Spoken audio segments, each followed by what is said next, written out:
জীবনে সত্যিকারের সুখ পেতে চাইলে এই তিনটা জিনিস না বোঝা পর্যন্ত আপনি শুধু সময় নষ্ট করবেন।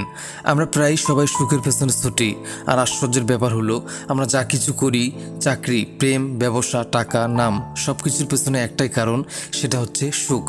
তাই আজকে আমি জীবনের প্রকৃত সুখ সম্পর্কে 3টি পয়েন্ট বলবো। এই 3টি পয়েন্ট অবশ্যই শুনবেন, তাহলে আপনারা জীবনের প্রকৃত সুখ সম্পর্কে জানতে পারবেন। 1, সব কিছু পাবো এই ধারণা থাকতে হবে। জীবনে আপনি অনেক কিছু পেতে পারেন, তবে সব কিছু না। সব কিছু চাইলে আপনি সারা জীবনের জন্য অস্থির থাকবেন। কিছু মিস করেও শান্ত থাকা যায়, এটাই জীবনের আসল সুখ। 2, নিজের সাথে ভালো ব্যবহার করা শিখুন। আমরা অন্যদের অনেক সম্মান দিই, কিন্তু নিজেকে অপমান করি, নিজেকে তুলনা করি, নিজেকে দোষ দিই, নিজেকে ছোট মনে করি। আপনি যদি নিজেই নিজেকে ভালো না বাসেন, তাহলে আর কে বাসবে?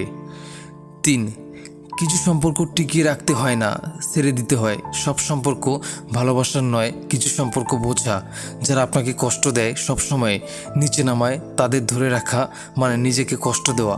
জীবনে সুখী থাকতে হলে কিছু দরজা বন্ধ করাই শ্রেষ্ঠ। মনে রাখবেন, সুখ বাইরে না, সুখ আপনার ভেতরে।